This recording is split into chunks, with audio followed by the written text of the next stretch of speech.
J'utilise l'IA dans mon process de création comme un des nombreux outils dont je dispose, à savoir Internet, Photoshop, etc. Donc ça va venir compléter la constellation ouais, d'outils qui sont à ma disposition. Et je vais l'utiliser principalement pour approfondir des sujets créatifs, trouver l'inspiration. Donc vraiment, je l'utilise comme un assistant d'une certaine manière qui va me permettre d'ouvrir des nouvelles portes d'inspiration. J'utilise pas mal d'outils, Midjourney principalement, mais d'autres IA comme Stable Diffusion, Stablecock. Il y a pas mal d'autres IA, des IA un petit peu moins connues et beaucoup plus spécifiques dans certains styles illustratifs. Certains sont plus figuratifs, photographiques ou abstraits. Dali, évidemment. Voilà, donc principalement pour générer de l'image fixe. C'est cela que j'utilise.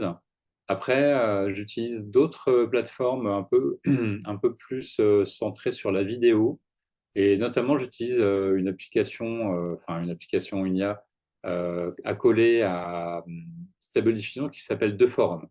Et là, il faut un peu travailler avec Google Colab, connaître un petit peu, enfin, c'est presque de la programmation en fait. Donc, on s'écarte un petit peu du métier de direction artistique, direction de création. On va presque faire de la programmation en plus du prompt. Donc, c'est aussi très, très intéressant parce que c'est des champs de création qui sont assez nouveaux pour moi et pour beaucoup de créatifs.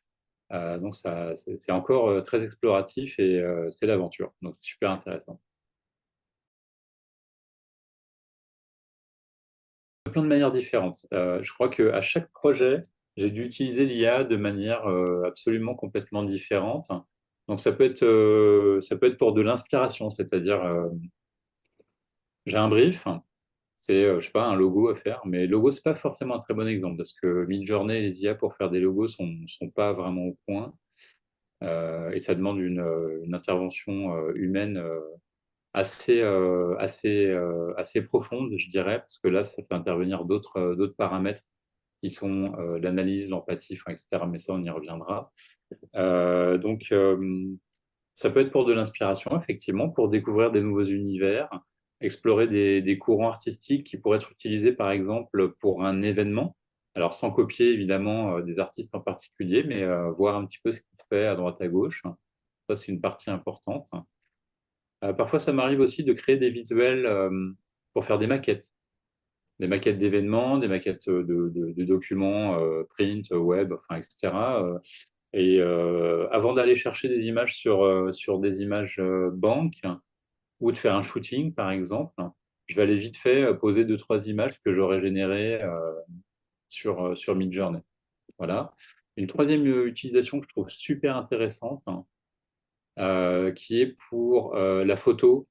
Ça me permet de créer des mood boards pour briefer des créatifs, briefer un directeur artistique ou briefer un photographe, où là, je vais effectivement aller chercher des styles bien particuliers, qui sont à la fois des styles artistiques, mais aussi des caractéristiques photo bien particulières. Type d'ambiance, type d'appareil photo et et setup en particulier sur la lumière, et puis tout ce qui est la profondeur de champ, etc., l'angle, l'angle de prise de vue. Voilà, on peut vraiment aller chercher des choses très, très précises et très variées en travaillant sur du brief photo. Je ne peux pas tellement parler de projets en particulier parce que c'est soumis souvent à des clauses de confidentialité. En revanche, je peux donner deux exemples très faciles à mettre en œuvre. Si vous avez par exemple une campagne social media à créer, je parle en tant que designer, et vous souhaitez faire apparaître des personnages sur fond bleu, blanc, neutre, etc., les faire s'habiller de telle ou telle manière. Là, c'est très facile. Midjourney, ça va être super rapide, au moins pour faire les maquettes. et présenter aux clients une campagne qui tient la route. Voilà, c'est un premier exemple. Ensuite, si je pourrais parler d'un événement que j'avais illustré pour la Fashion Week, c'est un catwalk et un écran géant de je sais plus combien, 10 mètres par 5, enfin, peu importe, où il fallait inventer un univers naturel mais étonnant. Donc, j'ai créé une rivière sur le catwalk. Donc, c'est une rivière de LED qui fait 14 mètres par 2 mètres. Donc, c'est une rivière et sur l'écran géant, un paysage naturel de champs, de fleurs, etc. Le truc qui était super intéressant, c'est qu'il fallait trouver quelque chose qui soit un peu étonnant. Alors, il y a par exemple une fonctionnalité dans Midjourney qui permet de mélanger des images, blend, on appelle blender des images comme le whisky, blended. Là, j'avais blendé des baskets, hein, pseudo-baskets Nike Ultra Design Futuriste que j'avais créé auparavant avec un décor naturel. Et du coup, ça avait donné un paysage qui était à la fois naturel, mais en même temps un petit peu martien, avec des espèces de blobs en forme de fleurs et tout. Donc voilà, c'était typiquement des images que j'avais créées sur Midjourney que j'avais ensuite animées sous forme de morphing. Donc le morphing, c'est vraiment assembler les images et elles se transforment pour se ressembler les unes aux autres. Ça crée une animation. Donc ça faisait quelque chose d'assez, enfin particulièrement original. C'était entre la création graphique et l'œuvre originale. Je n'ai pas envie de dire artistique, mais en tout cas, ça crée un univers super intéressant pour ce fameux défilé à la Fashion Week.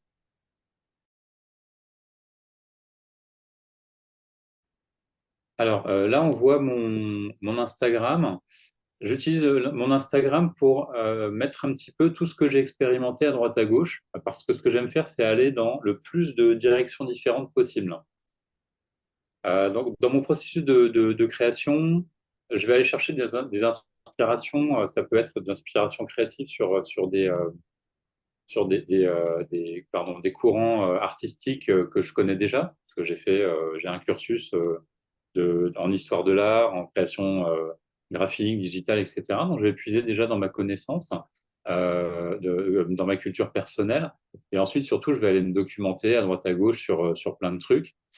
Et je vais aussi prendre ce qui vient sur le moment en regardant les feeds de n'importe quoi sur l'actualité dans le monde, ça peut être de la zoologie, ça peut être les événements, ça peut être...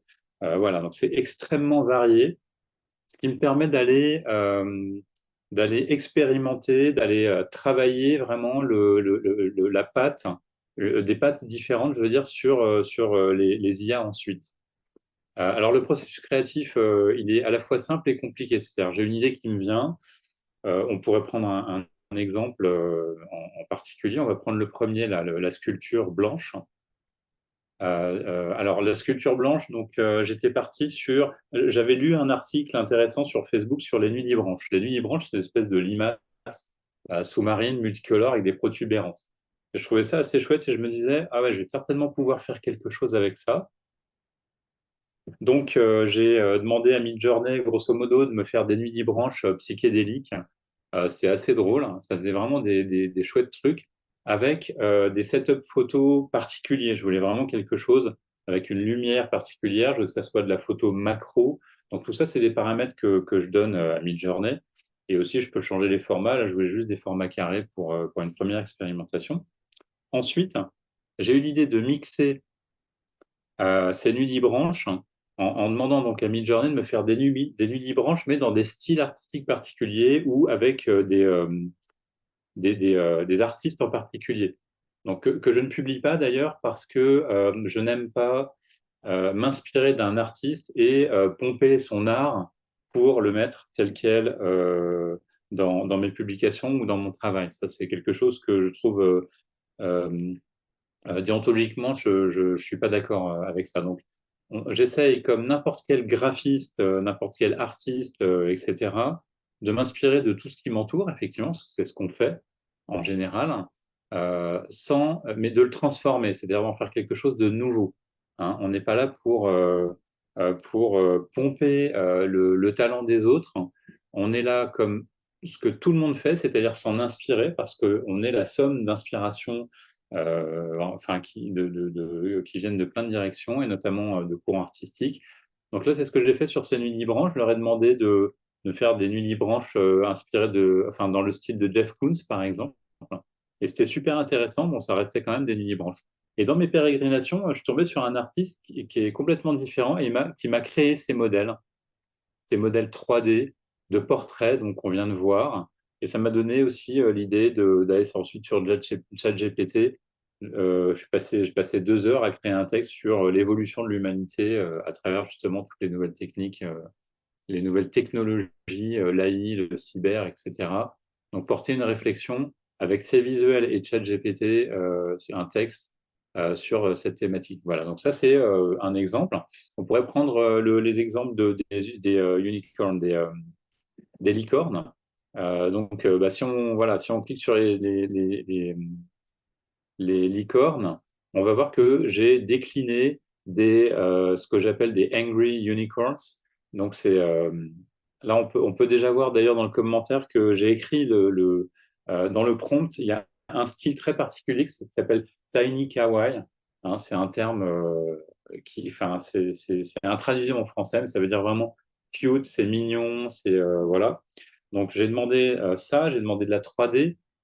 Et j'ai demandé aussi que ça soit un emoji, c'est-à-dire, voilà, donc créer un style en particulier. J'ai donné euh, des, euh, des commandes de fond aussi, de couleurs, etc. Ça m'a donné ça, j'ai trouvé ça assez rigolo. Et du coup, j'en ai fait une série. En plus, j'en ai fait une série NFT qui est en vente sur OpenSea. Donc voilà, donc ça, c'est vraiment très, très particulier. Et ensuite, en fonction de tout ce que je vois à droite à gauche, ça va être effectivement des inspirations comme comment il s'appelle, Donald Trump et d'autres hein, en petites poupées. Donc ça le fait bien. Bon, là, j'ai eu des petits soucis sur les paramètres photo, donc il fait que je travaille. Voilà, on peut reconnaître, je pense, Mbappé, Mark Zuckerberg, etc. Voilà, Jeff Bezos. Bref. Et ensuite, il y a quelque chose que j'aime vraiment faire, que ça soit sur le champignon, la tête de mort ou un peu plus haut, on a vu aussi. On peut aller un cran plus loin avec l'AI, c'est que je vais même inventer des mots. Auto-dégénérative, anti-mimique 3D, enfin, etc. Et là, on peut aller très très loin, ça crée des résultats qui sont complètement dingues. Si on intègre en plus des petits animaux ou des choses comme ça, on peut aller super loin dans le délire. D'un côté, on peut être dans l'illustration ou alors on peut être dans la photo. Et là, la photo, sur ce type de photo. Donc, en fait, je voulais faire un mood board pour un shooting. Un shooting pour des robes un peu destroy, voilà, etc. Et je me disais, bah, OK, on va faire ça en mode graffiti, dans l'eau. Enfin, bon, j'ai inventé un univers et j'ai donné pas mal d'informations. Là, j'avais un petit peu galéré au niveau photo. J'ai donné pas mal d'infos pour un éclairage assez neutre, une profondeur de champ qui soit assez longue sur certains shots ou pas. Enfin voilà, il y avait tout un setup. Donc on peut vraiment aller très très loin dans ce qu'on veut faire. Voilà, ou sur les tatouages par exemple aussi, c'était intéressant. C'était difficile d'obtenir à la fois une forêt vierge en fond et un certain type de tatouage qui soit à la fois forêt vierge et en même temps tribaux. Voilà, donc ça, c'est je sais que certaines personnes pensent que il suffit juste d'écrire 2 lignes et puis en 2 minutes, on a un prompt et des images qui ressemblent à quelque chose. Mais pour créer des séries, par exemple, c'est-à-dire vraiment obtenir un résultat qu'on a en tête, hein, on peut galérer parfois pendant 3-4 heures jusqu'à obtenir le résultat escompté. Ça, d'une part. Et puis, dans ce processus, dans ce chemin créatif, on peut parfois être très, très étonné et ça peut ouvrir des grandes, grandes portes de créativité, des trucs complètement inattendus qu'on va aller à nouveau explorer. Donc, c'est infini. Je reviens à ce que je disais au départ, moi, je considère l'AI non pas comme un outil absolu de création, parce que de toute façon, on ne peut pas faire des choses très précises sur des sujets donnés. En revanche, c'est un assistant infini de stimulation de foisonnement créatif. Voilà, c'est passionnant, c'est super intéressant. Alors, j'ai envie de dire d'une certaine manière, il n'y a pas de limite parce qu'on peut aller dans toutes les directions. En revanche, sur des briefs en particulier, effectivement, j'y trouve pas mal de limites dans le sens où c'est quand même assez difficile si, enfin, hormis les sujets basiques, hein, si on veut une image de chat, c'est facile d'obtenir une image de chat avec dans un setup, en particulier setup photographique, etc. Mais si on veut aller plus loin sur des concepts créatifs, alors c'est assez compliqué à expliquer dans le sens où euh, on peut pas demander à Midjourney de nous créer des choses très précises sur de l'information en particulier. La typographie, par exemple, les logos, ça, non, il faut oublier. On peut juste aller chercher de l'inspiration, mais c'est pas Midjourney qui va faire le travail. C'est-à-dire, en branding, par exemple, si je crée une identité, il faut que je m'imprègne de l'univers de mon client, que j'ai bien identifié ses objectifs, et ça reste du domaine du créatif. C'est-à-dire que même si on entre tout ça dans la machine va nous produire des images comme si je briefais un créatif en réalité. Et il lui faut des inputs précis, mais il faut aussi que je connaisse sa personnalité, donc que je m'adresse à la bonne personne. Et en fonction de ça, il va pouvoir me produire du contenu pertinent. L'IA, c'est même pas une personne en particulier, donc je peux pas vraiment cerner son caractère et la sélectionner pour ça, même si je sais que sur ChatGPT, on peut lui demander de se mettre à la place de, par exemple, sur Midjourney, c'est un petit peu plus compliqué, donc je vais aller chercher des styles graphiques, des choses comme ça, mais au final, je vais uniquement m'en servir d'inspiration et tout ce qui est du domaine de la finalisation, ça reste encore réservé aux graphistes, aux photographes, etc., etc. Et tant mieux parce que, encore une fois, c'est l'humain et c'est la créativité de l'humain qui fait la différence et qui va apporter cette patte, cette profondeur qui manque encore à l'intelligence artificielle. Alors, jusqu'à présent, on est encore dans une zone un peu grise et dans un débat éthique qui est assez houleux et tout à fait justifié pour le moment. Donc, on peut utiliser les contenus générés avec l'IA à des fins commerciales. Je vais mettre un bémol à ça très clair, en tout cas en ce qui concerne mes productions. Je pars du principe que si un artiste a un style en particulier, un illustrateur ou un photographe, on ne doit pas copier ce style. Ou alors on fait appel à cette personne et on peut effectivement créer un mood board dans son style à lui, si c'est un artiste connu, pour lui dire, voilà, j'aimerais bien faire ceci, cela avec toi. Parce que c'est cet artiste qui est à l'origine de ce style et on n'est absolument pas légitime pour ce que je disais tout à l'heure, hein, pour piller le talent des autres. Pour ça, je suis extrêmement clair là-dessus.